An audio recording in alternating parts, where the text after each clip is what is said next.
What's up, everybody? Welcome back to the show. I'm Mike Brancatelli. Welcome to the show. Welcome to Micadelic. Got a great episode for you today with Shane Mauss. Comedian Shane Mauss returns to the program. Program? Yes, it's a program. We're programming you on this show. We had a great chat. We had a great chat about psychedelics, mental health. You know, Shane came on the show in early 2017, like one of the first 20 episodes or so, like episode 25 or something. And he had just finished his Good Trip tour, and so I didn't get a chance to talk to him after he had a lot of interesting things happen in his life. He went to go film the documentary Psychonautics. He had been checked into a psych ward, and so anyway, we talk about this stuff in this episode, and I can really relate to Shane kind of like pushing the boundaries of the mind. You know, Shane's a really curious, interesting guy who's interested in science and how the brain works, and he explores that on his podcast, Here We Are. And he also does a live tour, which is now virtual because of the pandemic, called Head Talks with Sophia Rocklin, the great Sophia Rocklin, who is my wonderful isolation tank partner and past podcast guest. She's brilliant. And he goes with her to, well, now virtual. They're doing things where they team up with other psychedelic researchers. So, for instance, I watched one last week or 2 weeks ago, his Head Talks virtual with Rick Doblin and Dr. Cole Marta and Sophia. And it was great. It was really, really cool. It's informative, interesting, and it's got that light comedic touch to it as well, which is so needed in this time. And that's really why I wanted to have Shane on the show again, because I feel like I have a tendency to get really heavy, especially in times like these. Sometimes I can drive myself mad, and we kind of talk about that a little bit in this conversation. But I've really been leaning in more towards comedy in this time too, because it's just so needed. I mean, it's one of the things that I love to do the most. I love to laugh. I love making other people laugh. And I was fortunate enough to host a storytelling event for the MAPS Bicycle Night after party with the NOAC Society on Bicycle Day 4/19. And after Mike Margulies, past podcast guest of Psychedelic Seminars, invited me to pop into the comedy room with Shane and Adam Strauss and Duncan Trussell and a bunch of other awesome people as well. And it was just so fun. It was just so fun and so lighthearted and silly. And it really made me forget about everything that was going on, and you know how we're all going to be slaves to toiling in Bill Gates's underground layers, whatever. But yeah, I feel like it's so easy to talk to Shane, and he's just a fascinating dude. So go check out all of his stuff and check out the Head Talks. It's really interesting. I saw this movie recently called Captain Fantastic that was awesome, and go check it out. It's great. And they say. He criticizes his kids because he says, "Don't say that's interesting. That's not an interesting thing to say." I was just thinking about that.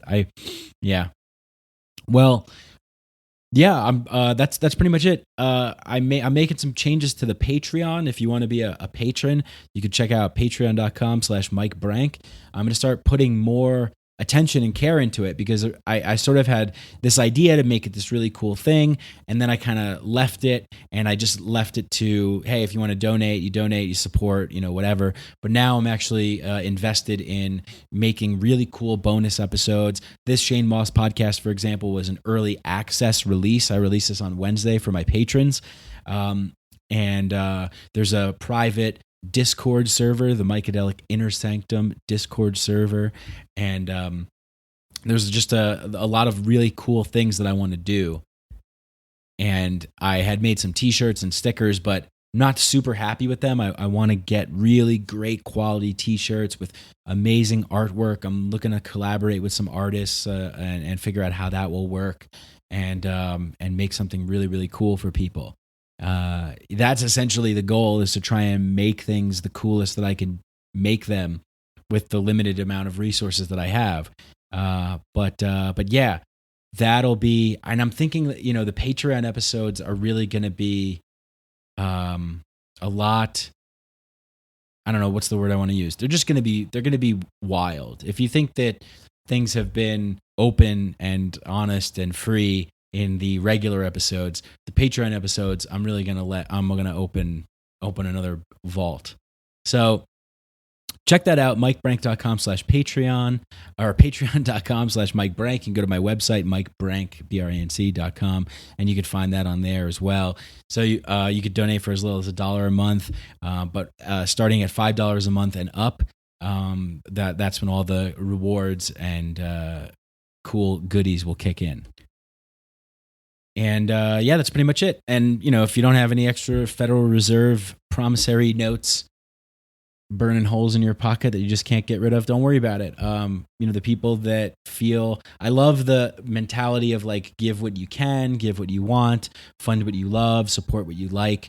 I support a couple things, give what I can, and it helps for everybody. It makes, it widens the pool for everyone. So yeah, just do what you can if you like the show. We're always trying to spread it, share it, subscribe, all that stuff, that you hear me ramble about all the time.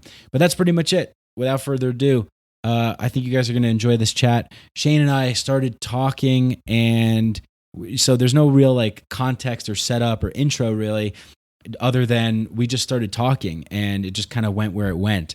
But I think we got into a good chat, and I hope you guys enjoy it. All right, without further ado, let's get in this conversation with Shane Mauss. Psychedelics are illegal not because a loving government is concerned that you may jump out of a third-story window. Psychedelics are illegal because they dissolve opinion structures and culturally laid down models of behavior and information processing. They open you up to the possibility that everything you know is wrong. We don't need new laws that control our consciousness and rigidly place it in a prison. Cognitive liberty. The fact that as adults, if we're not hurting anybody else, we should have the right to explore the contours of our own consciousness without any mediation or legislation on the part of somebody else. Reject authority. Authority is a lie. Or is it perception? Information is power, but we have to seize the opportunity. The opportunity.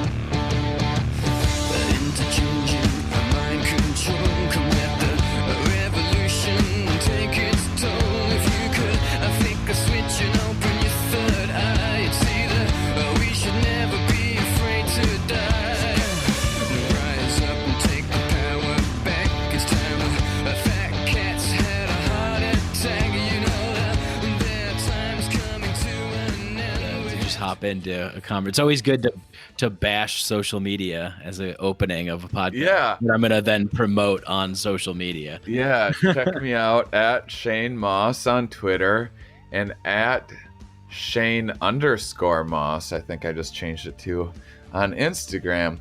I mean, I have found Twitter to be, as I started using it again, reluctantly, It is like the closest thing that I have to an open mic right now, where it's just like, okay, here's a platform where I can get like some halfway decent feedback, but also I don't care.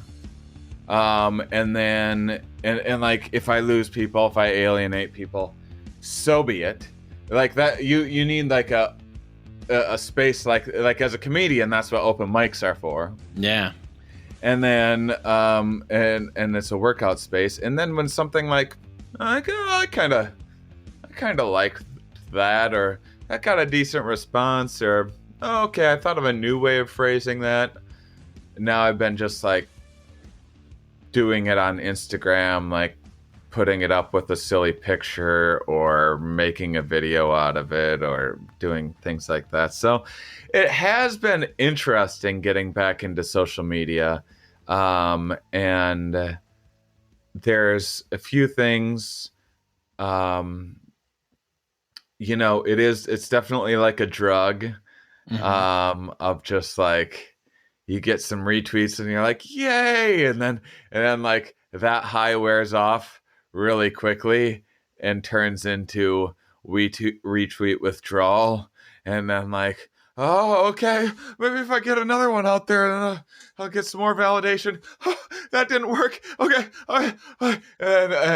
I keep on trying until like one like gets a little bit of traction. And like, okay, I can feel okay with myself for a little while. All right, breathe. Maybe I just let this one ride for a little bit. And it's healthy. It's definitely. Oh yeah, I have a yeah. very healthy relationship with social media. Yeah, studies show that if you want to improve your mental health, to get on every social media account possible. Well, I mean, I've kind of taken one of my favorite things about the quarantine is just like I'm just like I get to be crazy. Like I can be crazy and I can be upset and I can like burn some bridges and I can take chances and get like manic and get overly excited about things and be unstable and want to die and then have big dreams and run the whole gamut and people don't really care right now. Everyone's got their filters off a little bit. So like the buttoned up, everyone trying to mask their and like play life safe has gone out the window. And now I'm just kind of indulging in madness a little. Basically like the same routine that Heath Ledger did to like prepare for his Joker role is like what everyone on Earth is doing involuntarily right now. Yeah. Oh my God, where are we all going to be then in a couple months? I don't know. There's going to be some good. This is a very manic, or not manic. This is a very bipolar time. I feel like I don't feel like there's any. I don't feel like there's much middle ground here. I think it's heightened emotional states, and the only thing resembling a middle ground is boredom. For some, which I haven't experienced any, but for those experiencing boredom, that's not that's an emotion unto itself. It from the outside it looks like a even keel thing, but boredom can drive you insane as well. But yeah, definitely the highs are higher and the lows are lower, it seems. Yeah. I mean, I'm someone, and I feel like you're already kind of like predisposed to that kind of state, right? I relate to that as well. I know you mentioned in the documentary that came out last year, Psychonautics, like how you were bipolar 1, right?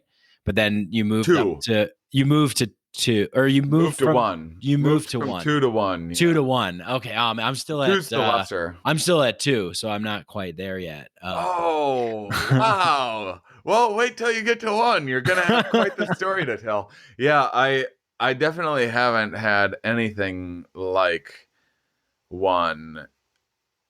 Have I had any? I mean, it's like some people just manage some of the, like, part of why I slipped so much is because some of the things that come along with like the manic 1 ideas of like synchronicities and stuff are things that I just naturally don't jive with my normal perception of reality, and so I resisted them more than need be. I think a lot of people could have had my similar experiences and been like, yay, I'm creating my own reality. Hooray! Oh yeah. And I don't.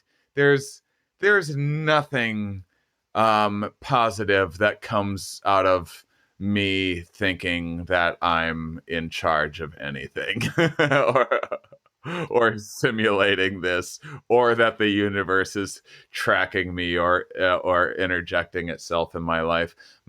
Once ideas like that creep into my head, things spin wildly out of control. Yeah. So because you had a hard time believing them? Like, is there like that skeptic part of you, or because you were indulging in them? Like, I think it was mostly, well, it's or afraid to indulge in them, maybe. yeah, afraid to indulge. And then when I did, I mean, it's interesting looking back on it. And it's also interesting how well I remember all of it. Most people, I guess, when they have an episode, they're like, maybe they just tell people like, "Oh, I don't really remember what that was all about," but I definitely remember like, whoo, some of that shit's like very embarrassing, you know, and so I don't think that I was wrong to be skeptical in terms of like I now I what I think is like in like thinking of scientific kind of justifications for what happened is in line with what I was doing then, but at the moment that it was happening, um it was that was like resistance, and that led to a lot of paranoia. And it was just like everything was, you know, when you like trip or something and you're so much more visual and you have access to that, you know, anyone can look up at the sky and be like, oh, that cloud sort of looks like a dog or something like that. But in your subconscious, like, it's a dog, you know, clear as day, that like visual imaginative space, and like that simulate that kind of that space in your mind that's running simulations, and and having that much access to the imagination can be really fucking unsettling, because every idea was exactly as valid as any other ideas, and everything was as important as everything else. Whatever normally like prioritizes things, and whatever normally like weights the evidence or judgment for ideas and what is worth pursuing, that was just gone. And like the only thing regulating one idea was another new idea, like contradicting it and dragging me wildly in the other direction. And like, so things were, you know, the same things that are salient to us now, like if you want to, which is like shock value stuff. You watch a movie, bing, bam, slam, and explosions, and then like really gross things like feces or something like that, or puking or something. Those like hyper salient things become really, really, those are the same things that end up rising to the surface more in that state. And so it doesn't allow for as much nuance, because you see these like really dramatic imagined ideas of like, oh, what if I'm gonna get kidnapped? What if I like things that normally like might pop into your head and then be like, that's not Right. that's not something worth paying attention to. Yeah. That was a silly little idea to pass right through. Those things there was no filter for them, and there was nothing holding it, and so those hyper salient ideas were able to like grab my attention more than you know, those ideas. Like I drove from LA back to Wisconsin when everything started hitting the fan during the quarantine, and it was like right when things were escalating, like every day the situation seemed 10 times worse than the day before, like before things plateaued a little bit. And it was right when LA closed their restaurants, and then I was like, are they going to close gas stations? Should I stay in a hotel? And like for 4 days of like what was an otherwise pleasant drive, I had to remind myself, the roads are clear, the sun is out, look at this beautiful landscape, but I couldn't help but those like every possible horrible outcome of like, what if the gas stations do close down, which wasn't in line with reality, but who knew at the time? And then if it is, then am I gonna run out of gas in the middle of nowhere? And then how will I survive? Am I gonna have to You're gonna be like try Mad to Max on the road, yeah. hunt rabbits or something like that? Like how am I going to? And so it was those sorts of things that's what it was like for like 4 weeks straight when I was bipolar 1. Yeah. Wow. Yeah, and I get that, and I want, because like in this, when all this stuff is going down, and I get into conspiracy stuff. Like I find myself like diving into it, and I'm like, yeah, like this is all fucked. Like, there's reptiles that live in the core of the earth that are controlling us with mind control device. Like, but I don't really believe that, but it's like still popping into my reality. Yeah. And then like I will give attention to like people like David Icke, or he's on like London Real recently talking about all these the 5G and all this stuff. And I'm wondering is like what is that? Like, it's just this bubbling up, this like need to go to these grandiose places to connect all these things. And then I have to remind myself, like, relax, like calm down, like, it's Yeah. Well, I mean, those ideas are one really exciting. And then also there's like I have one thing that I had been thinking about over the last year or so is and what originally got me down this track of thinking, because I have no idea what our conversation was about last time we talked, but last time we talked was before you this whole thing happened to you, where you went to the psych ward before you filmed the documentary. Oh, before you got hauled off to the loony bin. Do you tell people? Oh, amazing. Do you use that language when you talk about it?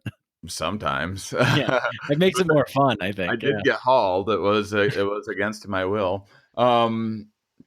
Yeah. Well, I mean, my perception is that these kind of psychedelic states are a window into what our inner worlds are doing, and so I guess the way that I have been thinking about my mind's eye of like when these ideas come up, and these hyper salient ideas, especially because those break through the easiest. I think of like how our ideas, as I go to say something, I have like several different things that I could say.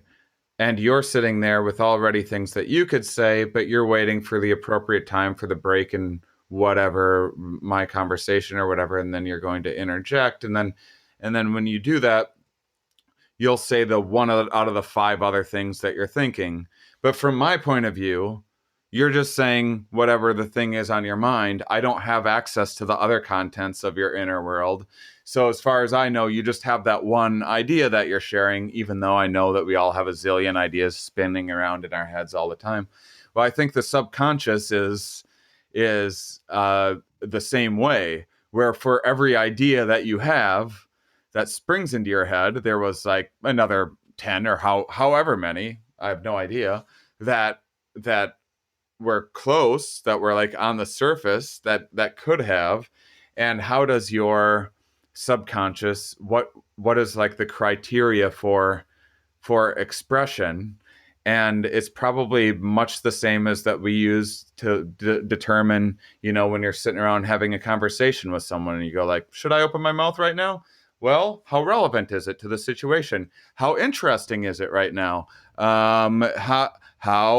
How funny is it? How novel is it? Is this appropriate for, I might have all sorts of fun facts about sloths right now in my subconscious, but not many of them are entering my mind right now because they aren't as useful to what we're talking about right now. And so then I think there has to be some sort of competition. I view life through this evolutionary lens, and I see evolution everywhere that there is. And so I think there's a lot of competition for ideas to like bid for our conscious attention. And the ones that get our conscious attention are just those ones that are like a little wilder, a little, maybe a little scarier, a little more novel. It's like they say, if you want to improve your memory, if you want to remember something mundane, like a grocery list,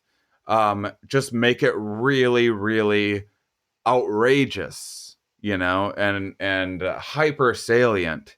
And so if you are going to go to the store to get barbecue sauce and a toothbrush and some Lysol, then you like create this this image of you like squirting barbecue sauce out of your teeth while you're trying to scrub it with Lysol or something.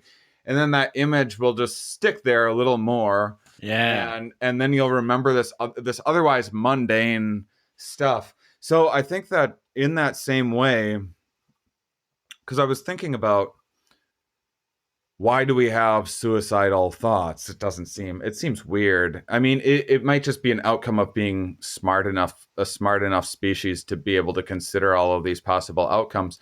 But it does seem odd that any species on Earth built to kind of replicate its genes would have the thought even occur to them in the first place.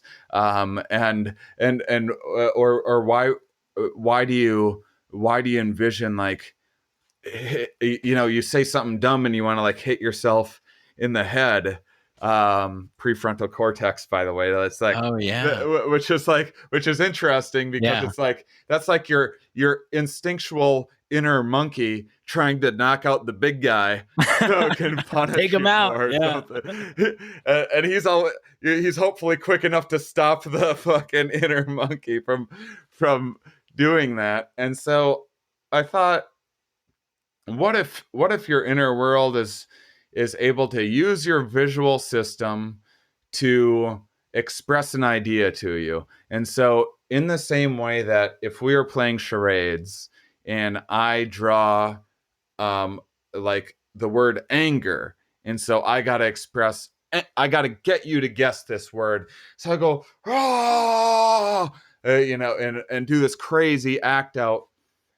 Like, normal anger looks a whole lot more nuanced than that.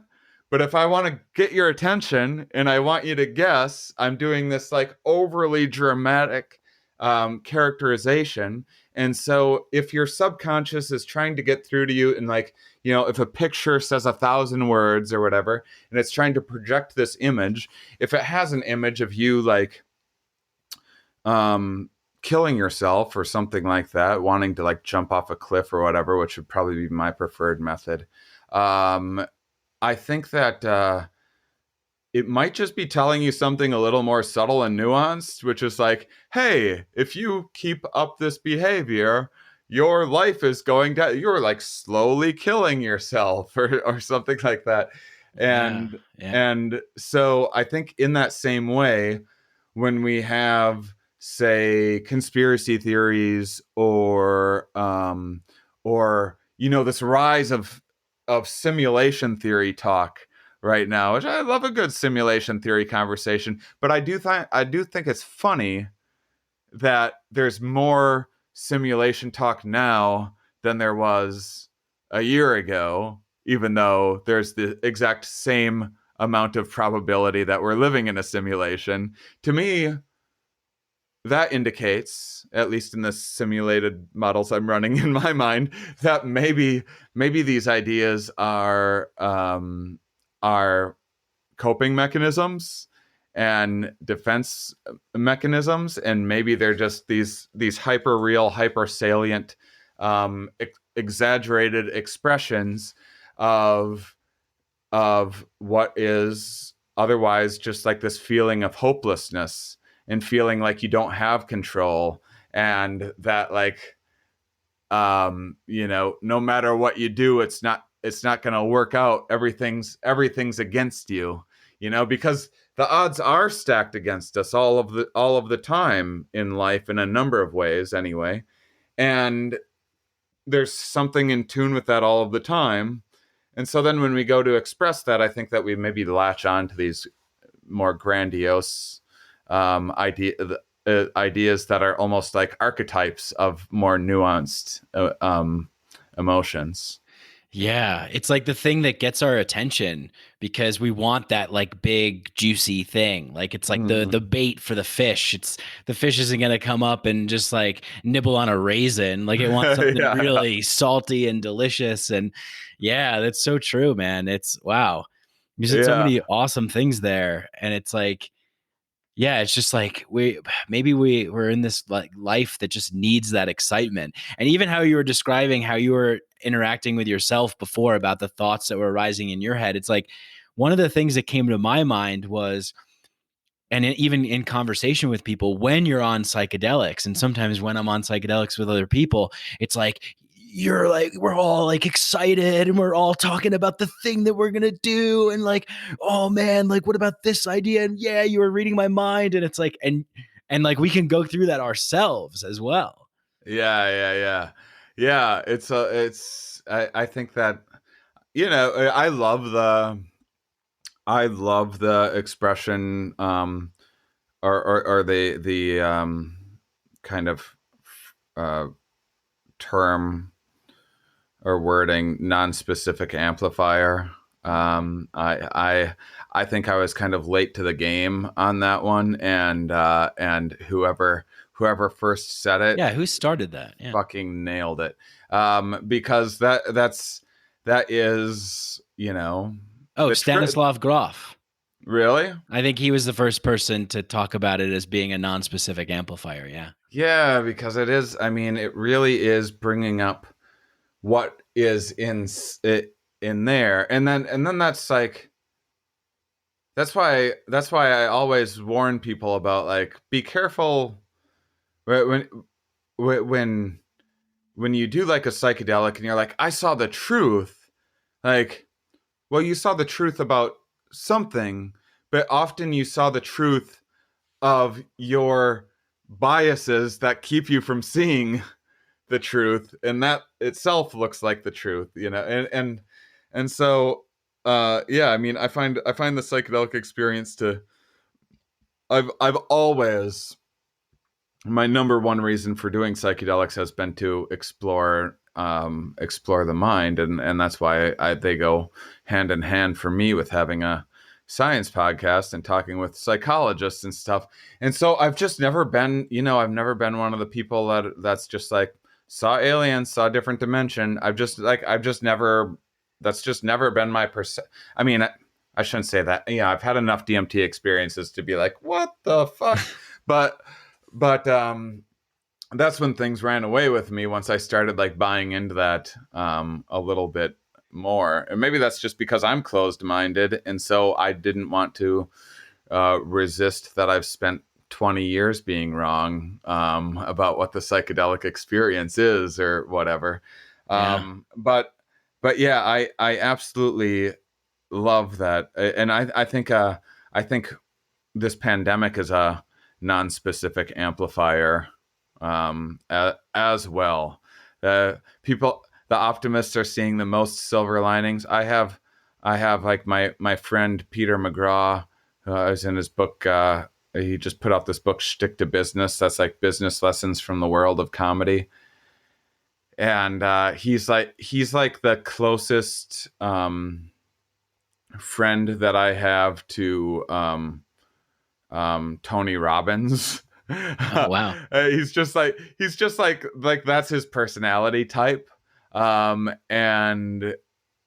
it's funny because he's just like seeing all of the opportunities in this that he's ever seen. And then like the pessimists are the gloomy, the conspiracy theorists are the most conspiratorial, and everyone's just being like so themselves right now. The environmentalists are like, see, we told you Mother Nature was gonna have you didn't say shit about any viruses. What the fuck are you talking about? Yeah, you weren't warning anyone about eating bats. Come on now. And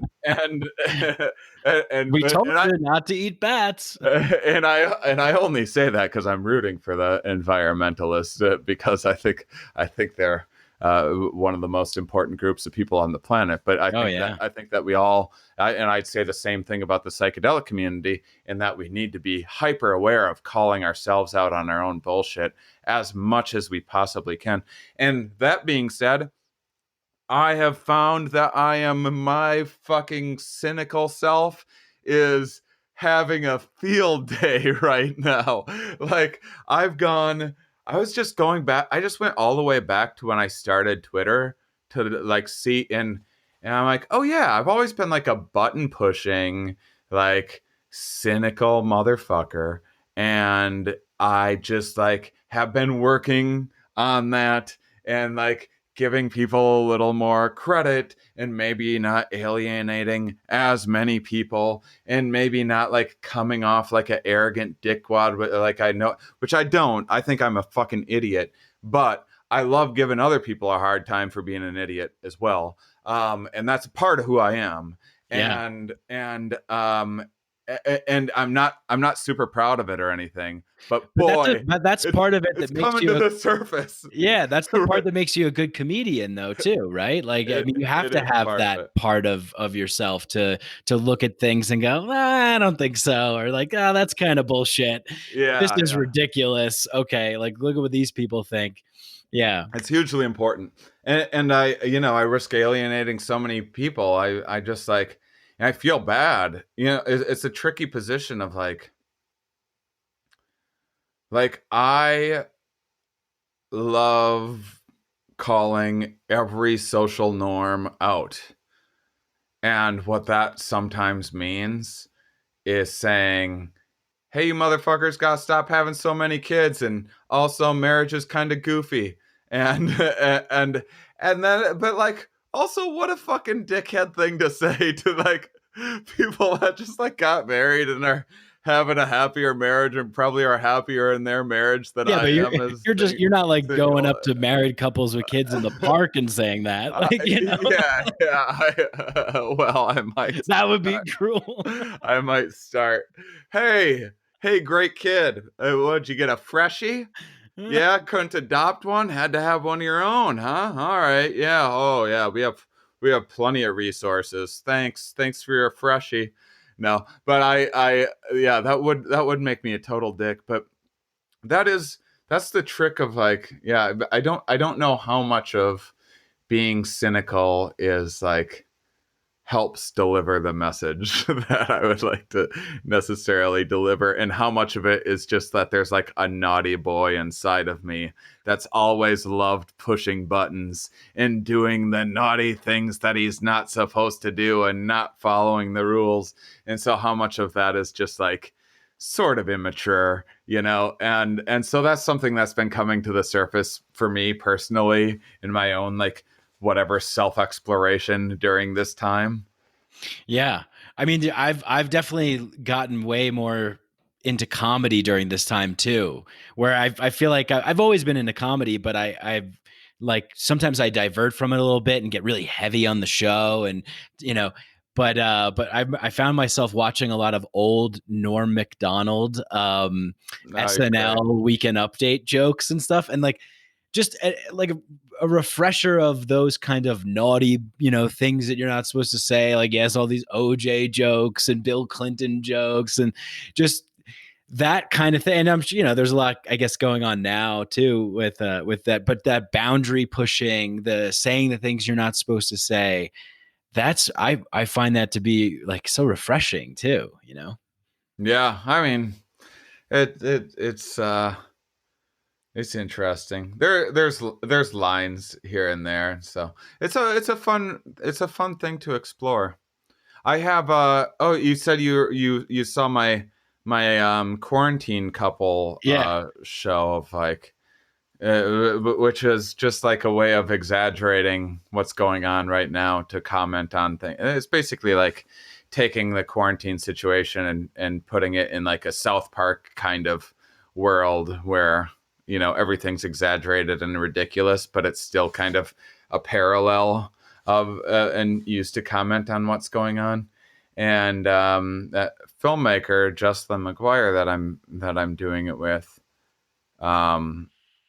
she's fair. We have similar sensibilities, and I consistently cross lines and boundaries, and she has to reel me in. So like, no matter how much slack someone will give me, I'm still just gonna keep pulling until I've like found the line where it's like, oh, okay, all right, you're not gonna put up with that. Okay, let me walk that back. Yeah, it's always nice to explore and then know where the limits are. I think. Yeah. Like, yeah, and like I mean, you've definitely explored the mind more than probably anybody that I'm aware of right now. In terms of like the experience of you living your life, doing what you've been doing, and psychedelics and losing it and everything. I mean, there's that exploration of where the line is, right? Like, like, do you think you found it? Like, were you seeking for some answer and then you got there and you're like, oh, okay, I get it now. Well, I didn't get an answer that made me back off. I got like a more of like a, you know, I'm just like this in every aspect of my life for the most part, and so like a very easy and salient example, so that people don't think I'm just like blowing smoke up their ass, thinking I'm like some big bad rebel, or if anything, I'm kind of embarrassed and think I'm a little bit immature in my risk taking. But I broke both my feet jumping off something that was much too high to jump off of. And so like, I didn't get like an answer. I just got like, okay, well, I still really want to jump off things because I love heights, but yeah, I better not. No one's going to feel bad for me the next time. I love how you still think about it too. I still like, if I see someone like diving off a cliff or anything like that, I'm just like, ooh, I have to. And I still like, I'll climb a tree. I'm turning 40 next month. I'll climb up any tree any child would. And just like stuff like that I'll still do. And so the same with psychedelics, where I've been dabbling back into them again, finally, and I want to do more, but I'm not sure that I'm going to get more answers. I don't know that. But you must have some kind of formulation of the world, I guess, your perspective. Oh, I'll keep learning from it. Yeah, like you're seeking, like by interviewing scientists and exploring with psychedelics and just going to the brinks of all of your adventures. So has it come to like a point of some kind of an understanding about yourself and the world, or? Yeah, a little bit. I mean, but I don't think that there's definitely no finish line to this, and I guess my specifically in terms of psychedelics, I've realized that it's just like everything else, just with science or anything else. I'm actually not getting closer to a finish line. I'm just becoming more aware of how far it is. The more the more I think that oh, okay, 10 more DMT trips, and then I'll really have a sense of like what the DMT world is like, or like if I just read 2 more books about like evolutionary biology, then I'll really be an expert on evolutionary biology. And then I'll go and I'll do those things, and then like the cliche of the more you know, the more you realize how little you know, or whatever. And that's that's much of my journey. So I've had to rein that in a little bit of like, because when I'm doing psychedelics more regularly, I often feel like, ooh, I'm this close. I'm gonna solve it. It's like, it's right there. And I'm gonna solve it. I'm gonna solve it. What are you gonna solve? I don't know. That's the point that I'm trying to make. There's I know, yeah. I wouldn't even like, I don't even know the problem that I'm working on necessarily. Just more things come to the surface all of the time. It's what I hate about the term enlightenment too, is that it makes it sound like it's like this thing that like I am enlightened now. Like we all have enlightening experiences all of the time, and enlightenment is an ongoing process that never ends. And I don't even know that doing the exact same thing in the exact same way and keeping your same opinions about things all of the time, it is not also its own form of enlightenment. I think enlightenment seems just a lot like the experience of life to me. And I definitely find that learning for me, things like psychedelics or science, in terms of learning or like enlightenment, is just like becoming aware and becoming like more mindful of things that you weren't. That's so enlightened of you to say that. That's the true enlightened position. It's the anti-enlightenment position, which is the real enlightenment position. No, you put that enlightenment bullshit on me. And so yeah, I don't know. I'm just trying to figure out like that's a really good question, because it's making me think, what is my goal in any of this shit? And I don't know. I'm just like, I think that's it, I think that's yeah. that I've sort of come to that too, because early in my psychedelic exploration and just seeking like I was expecting that I was just going to arrive at like I was going to turn the corner one day and like everyone was going to be like, surprise, like here's your answer, like bingo, like you won the lottery, like it's all revealed to you, this is the secrets of the universe. And that, yeah, like you said, like as the deeper you go, the more you really just wind up in this position like, I don't know, like let's keep pushing the button though and just see what happens. Yeah, I also have I also enlightenment always seems like such a positive spin on it too, because to me, realizing a new thing that you fucking hate about life is just as much enlightenment as anything anything else is. Yeah, please share more. Yeah, what do you hate most about life right now? Right now, my personal life or human life, I don't know. So many things, too many things to list. I'm one of the things that's come out about this that at first was driving me crazy, and I was doing it myself. It was just, and I say this as like a. So when I say like this as a judgment of the human condition, that's with recognition that I am also a human experiencing these same things. But I mocked it earlier of like the I told you so stuff, which seems like a lot of, it's like, hey, so you have this of like the preppers, the conspiracy theorists, the Democrats, the Republicans, the science podcaster being like, people need to know science. I've been saying for fucking years, science is important. Now you understand.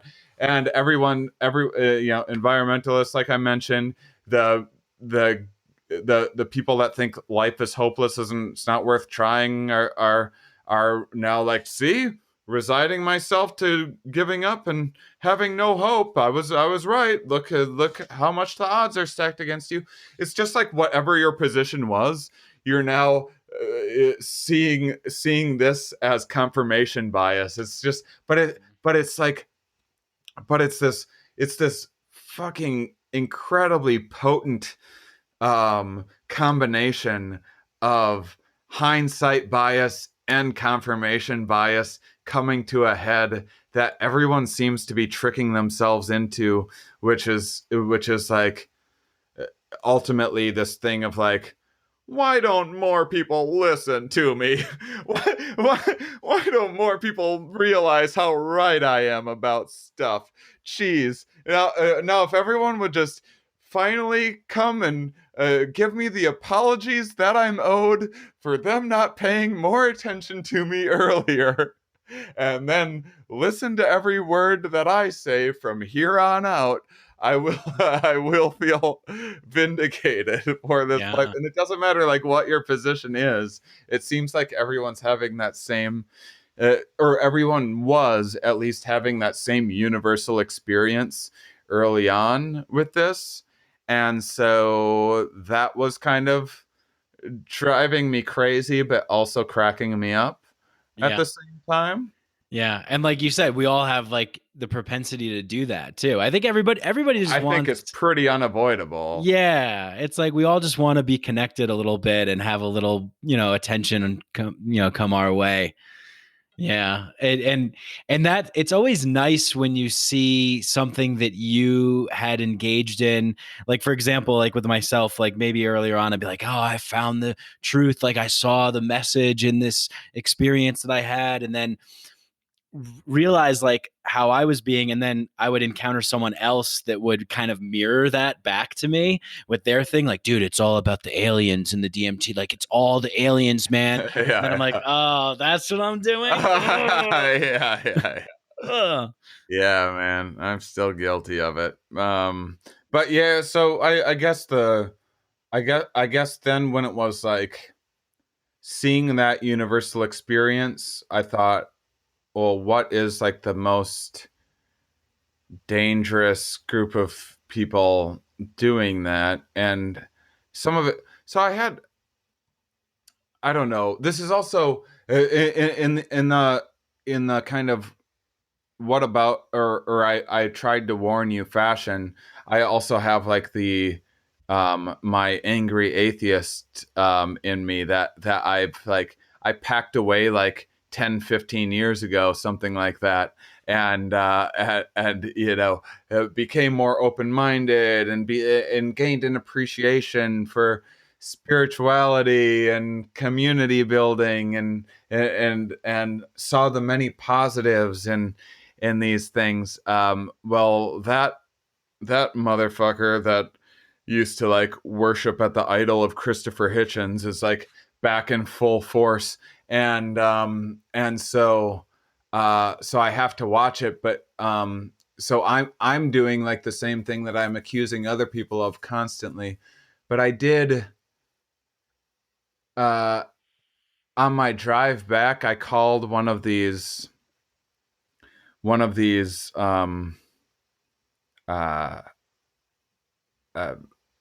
those billboards that say like, Jesus is real. Call 884-TRUTH or whatever. Call 1-844-TRUTH. Talk to Jesus live. Yeah. So I called one. I was just like, I had wow. I told the guy, I just had an honest conversation. I just said, like, I'm not a believer.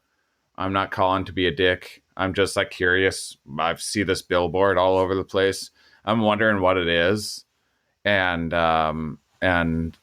he is like telling me about it, and then I was like asking him like what they're telling people when people are calling in, worried about what's going on. And the guy says, well, I'm telling them that the reason why this virus is happening, and this is like by the way, this is like a really nice seeming, reasonable, like he didn't hang up on me for not being a believer or anything, and I wasn't trying to like prank phone call or anything like that, but still, he could have like not given me the time of day. And I kept on asking. I was like, do you have other people that you need to attend? I don't want to like take up your time or anything like that. But he was like, he said, I try to tell people that the reason why this virus is happening is the reason for all suffering on earth. And it's because Adam and Eve sinned. And this is what the Bible's been saying, is that the rapture is coming. And so the people that believe in Jesus, this is actually a good thing, because God's coming back to wipe all humans off of the earth. And then the believers get to go to, the new world, which is this paradise. And I was just like, don't you worry that that's an irresponsible thing to tell someone? That's like that, as we're being told there's this horrible contagion and we need to start taking measures to stop it, to tell people that this is a good thing, to maybe run the risk of planting an idea in someone's mind that like, hey, maybe we can do things to hasten this thing and bring Jesus even sooner. If we can just help this virus, if this virus is God, are you helping God by helping the virus? And it was kind of crazy, because he's like, well, we're closing our church and doing the remote things and stuff. And I'm like, yeah, but the message is still the same. And I kind of feel the same way about how, and I'm only picking on environmentalists because I consider myself to be one, at least in theory, better than in practice. But I do believe we are heading into the sixth great extinction really, really quickly. And I think it's the greatest threat to humanity. But at the same time, there's people out there that are like, see, we tried to warn you, and humans are the enemy of the earth, and this is actually a good thing if more humans die and stuff. And I think that that the celebration of human suffering is inexcusable, no matter what side, what party you're in. Like, I fucking hate Trump supporters, but I don't want them to die and get a virus and get to have,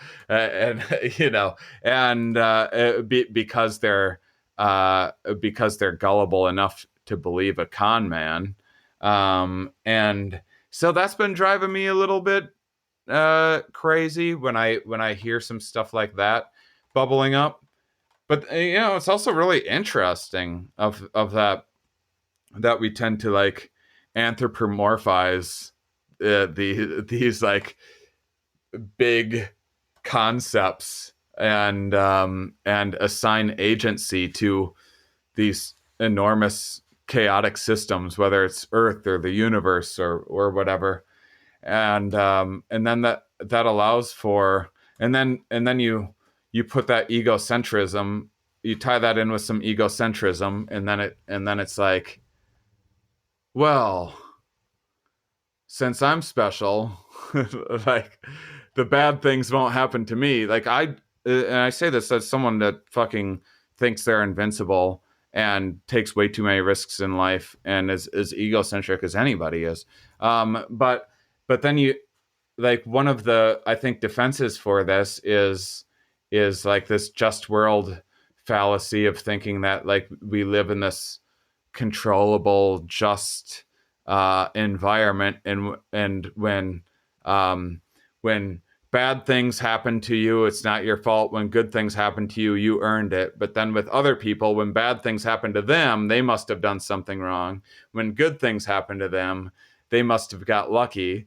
And it's almost like a protecting yourself or protecting your ego a little bit, but it leads to this kind of victim blaming kind of stuff. The same thing that is said of like rape victims, like, well, she shouldn't have been wearing that dress or whatever. I feel like you're saying the same thing if you're like, we told these litter bugs that they got to clean up their act, or we told these sinners that didn't go to church every Sunday that, you know, God was going to smite them.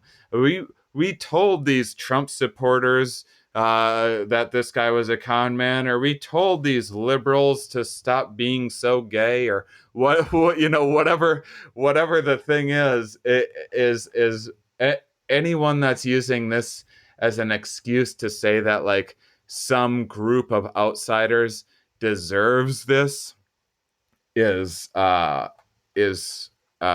think that I would like people to try to work on that, and maybe not do that as much, and focus on individuals, like hoping Trump dies a horrible death or something like that. That's just one dude, and I think about that a better lot. place.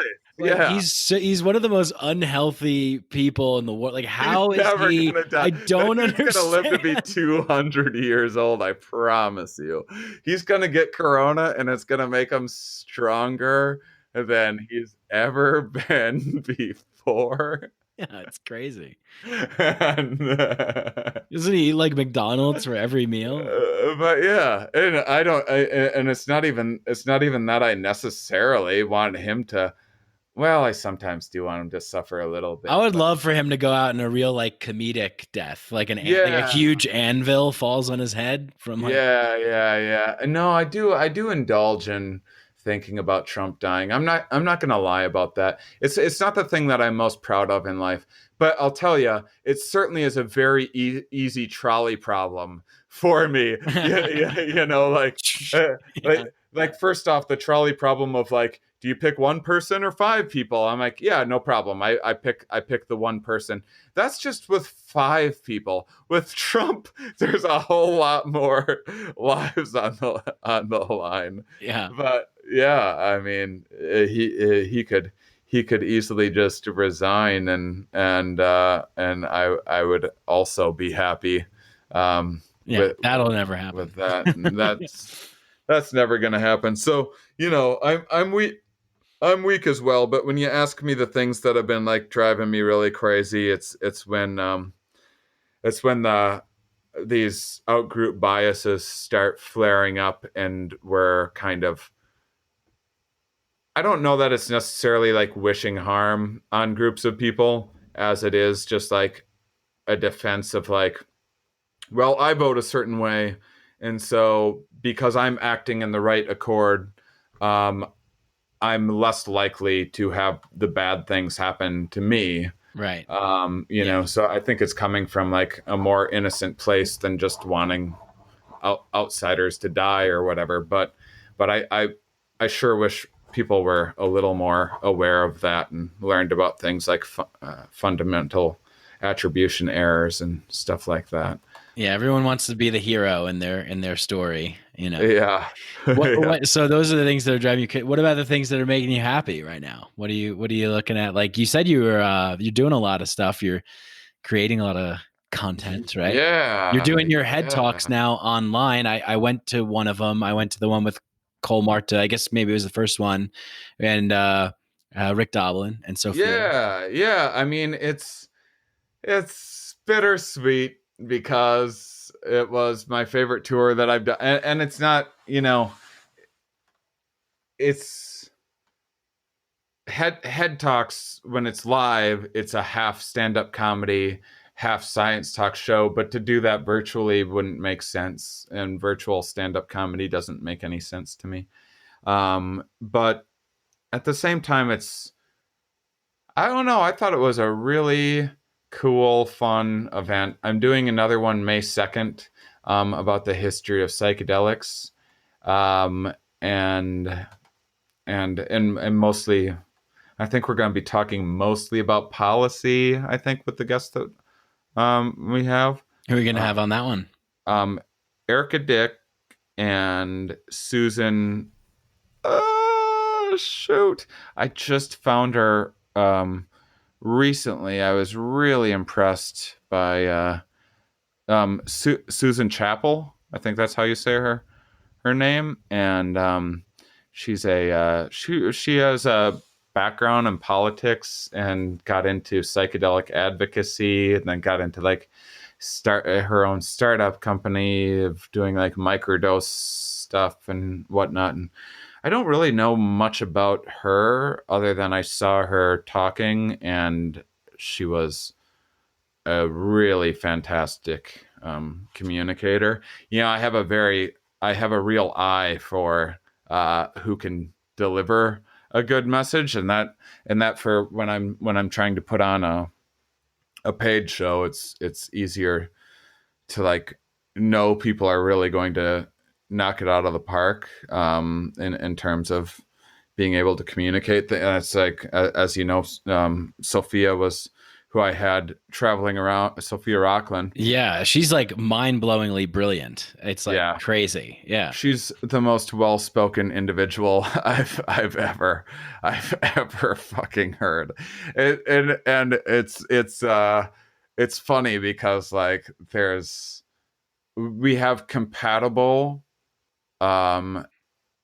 knowledge sets and things that we're interested in, because we have the things that we're kind of experts in are two very different are very different things.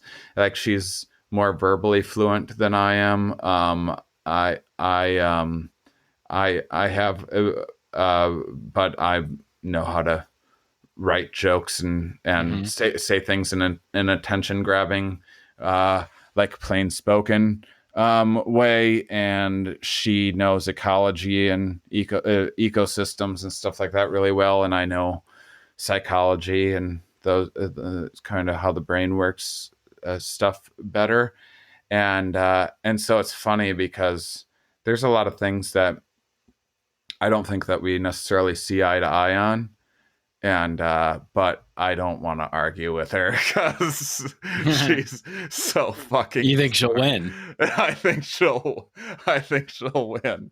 I mean, I try to give a little bit of pushback sometimes, but I'm just not secure enough in my verbal fluidity to compete with her. She's an impressive young lady, that's for sure. Yeah. So it should be a fun show, and we're gonna do more stuff like that. So she was a fucking good find, man, because I was doing stand-up science, and so I was touring. When I met her, I'd been for 6 months touring full time with my show Stand Up Science. I get 2 scientists and 2 comedians on every show for half comedy sets, half science talks. Different in each place that you go, like they're from the place that you're going to, right? Yeah. So I've done it in like, I don't know, 80 different cities or something like that. That means I got to look up the local university, find 2 guests, like vet them for like, you know, trying to find lectures that they've given to see if they're like decent at public speaking, seeing if their stuff's in my wheelhouse. Like, it's a tremendous amount of work to book stand-up science, and I really wanted to do a psychedelic version of it because I try to keep my psychedelic stuff kind of a little bit separate from like my Here We Are podcast and the other things that I do, just because once you start talking about psychedelics, it just totally monopolizes the conversation, and no one wants to hear about fruit flies or whatever anymore. And I just had no idea how I was going to be able to do it, because I try to have a female academic on every one of my shows, because I think that's incredibly important. And even though that's like a little bit difficult to do with, I've been able to, if you go to the Here We Are podcast, you'll see that 50% of my guests have been female, and it's a little bit of extra hoops to jump through to make sure that happens, because there's not as many females in academia. There's more and more these days. But in terms of like, the real experts, like the older guard or whatever, is still like a lot of a lot more men, but it's not that much more work, and it's a little easier, or and it's like so worth the payoff. And but in the psychedelic community, there's just like that's even because it's even a newer field, and there's already not that many researchers out there. So like whatever asymmetry there is in gender is just amplified more by that. And so needed a female, and then like to travel from city to city is like, well, fuck, I need someone that can travel with. There's not a psychedelic researcher everywhere. I can't just go to like Minot, North Dakota, and find a psychedelic researcher, and then to find one that's well spoken and blah blah blah.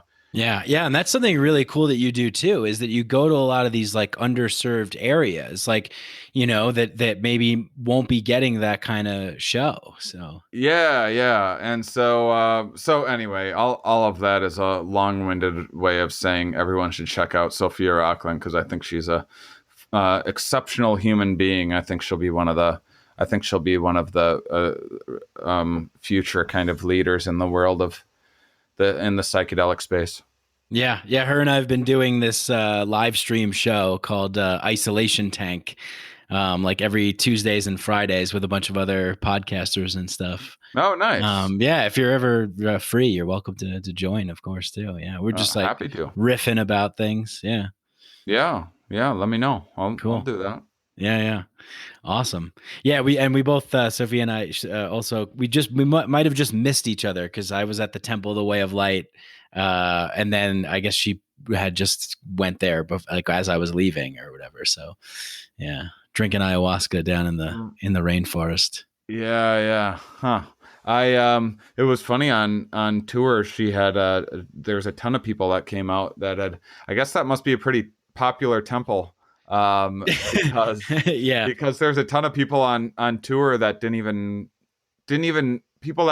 know that she worked there, but had been there, and then she'd be on stage and they'd find out I was just at the temple last year or whatever. Granted, it's the psychedelic community that comes out to my show, but yeah, it's one of the safest, like most responsible, well-known, vetted, secure places, and everything they're doing, like with Chaikuni, which she works for, and giving back. It's like, yeah, it's definitely one of the best places. And yeah. So you must be like itching though to get back out into the world and get in with the crowds and stuff. Are you feeling that, or? Yeah, this has been. I mean, really, this has been like, it's been really difficult financially for me, but it's been, I've been pretty concerned about humanity. So that's the downside. The upside is that this is the most creative that I've been in a very long time. And this kind of reminds me of my favorite like sweet spot of my career, which there's a period of time between like 2007 and 2009 when things were like really exciting and taking off for me, and there's all these new opportunities, and I had all these ideas, and I was like really passionate about what I was doing, and I really cared about what I was doing, and I was having some success.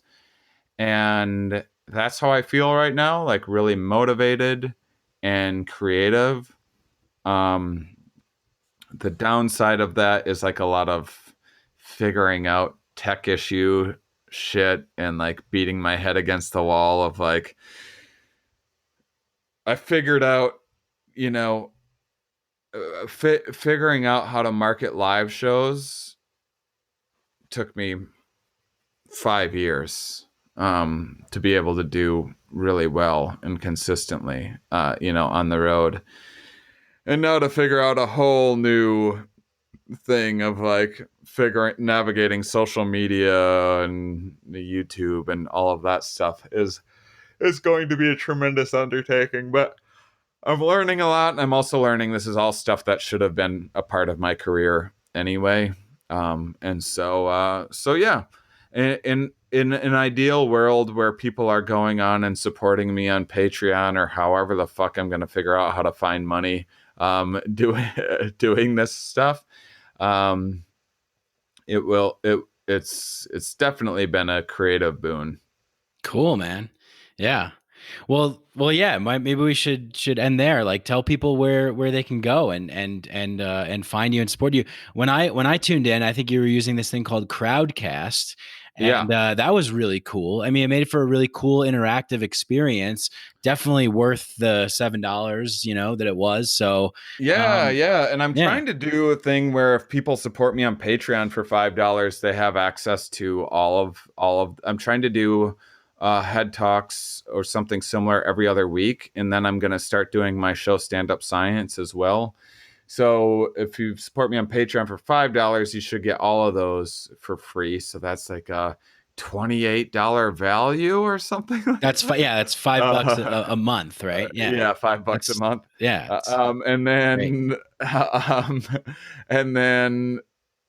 So that's a thing. I'm figuring out how to do that. My main thing is my YouTube, which I don't know how to get people on exactly, but I'm pretty freaking excited about what I'm doing on there. You mentioned my quarantine couple. I'd never made a web series before in my entire career, and I am really having a blast doing it, and I'm like pretty proud of the quality. And it's good quality, yeah. It's a fun idea, and I'm working with someone who's like a professional a comedic actress and like knows editing and stuff. And I'm like, oh, I'm actually kind of halfway decent at acting. Who knew? I've never tried acting before, so that's been cool. And it's for the first time ever, I'm putting highlights of my podcast up so people can just like, because people are the most ADHD they've ever been. If they're anything like me anyway, I mean, everyone's just got like a zillion different distractions right now. And so I'm finding ways of like catering to that and putting up like a 3-minute highlight of an episode. And that way people can choose which episode they want to like find time to do, listen to the full thing. Because I've been trying to put out like 3 Here We Are podcasts a week. Oh, wow. 3 a week. Wow. Yeah, we'll see. I've been recording like 5 a week, but we have a massive editing bottleneck right now that I'm trying to clear up. And I think I have a handle on that now, but we'll see. So I'm tired. I'm doing so much shit, man. And I'm starting to, this morning I woke up and I'm like, I think I planted too many seeds in this garden, and stuff is turning into a jungle rather than a well manicured thing. But jungles are good. You'll be fine. It'll all work out. Yeah, I liked what you said recently. You were like, I think maybe all like what we all need are just naps. Like, but as long as you have naps, like you're good. Dude, I took a nap. I was pretty fucking miserable today. And then I had the time off, and when I was not feeling up to it at the agreed time, or what I thought was our agreed time, before I realized my error. And then I took a nap in that hour before talking to you, and I was like, oh, just needed a nap. How many times do I need to learn that stupid lesson? Yeah. Good lesson for all of humanity, right? We all nap more, everybody. God, I am such a nap advocate. I just could not endorse naps more. People are like, oh, a nap, I fall asleep for too long. I can't.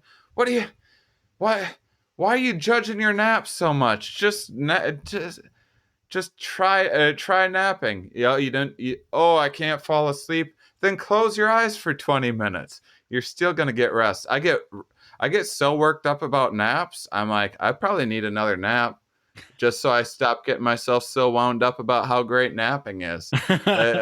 That's if I had, like, honestly, if there was like one thing people are like, well, if you could dose everyone with like LSD or whatever, would you? I'm like, nope. But I would try to get everyone into napping more if I could.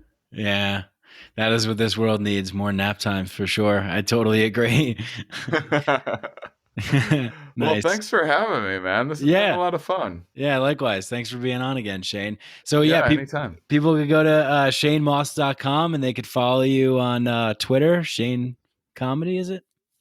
Yeah, at Shane Comedy. And Shane. Oh, yeah, it's at Shane Comedy. Thanks. And then it's at Shane Mauss on Instagram. Yeah, that's what it is. Nice. All right. Excellent. Thanks. Oh, one last question. Yeah. You mentioned you're going to dabble back into psychedelics. Is there anything that you might be dabbling back into first? I know I heard you talking about taking psychedelics during the quarantine and which ones would be worthy of taking. That's what you're talking about actually in the Head Talks with Rick and Cole and Sophia. So is there anything at the top of your mind that you're thinking about? Well, I've been doing some ketamine. I'm basically out of ketamine. And so that's sad. And then mushrooms, I haven't done during the quarantine. I'd really like to. I'm in Wisconsin right now. I want it to be like perfect temperature wise to go and spend the day outside. And then I really want to, I haven't had a DMT breakthrough in like 3 years. And I just don't know. I just seem to not be able to get myself to do it. Like every day I wake up and I'm like, ooh, I'd like to smoke DMT right now.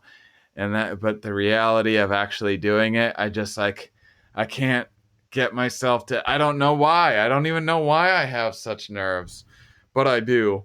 And so yeah, 2CB, MDMA. Yeah, I want to. Nice. I'm waiting for the weather to get better, and I'm going to start tripping more for sure. Awesome. Yeah. Well, I like that you said ketamine because it's one of my favorites. So yeah, man, it's a good time. It's such an easy one, in my opinion. Yeah. Excellent. And I'm going to be doing a Q&A with my documentary Psychonautics on the 16th, on May 16th. Where I'm going to have the director and the producer. We're going to play it and like pause it and do like a director's cut type thing, talk about behind the scenes stuff and answer questions for people. So looking forward to awesome, man. That sounds great. Yeah. Yeah, it's a great documentary. I mean, I love it. It's like the researchers and the art and everything. I think Ramin Nazer did a lot of the art and Ramin's amazing. It's just like really, really cool. And then the comedy in between, and then you losing your mind and then coming back. Like great, man. It just has it all. It has it all. Oh, thanks a lot, man. Yeah, you got it, Shane. All right, that'll do it. Thanks. Until next time, everyone. Peace. Thank you.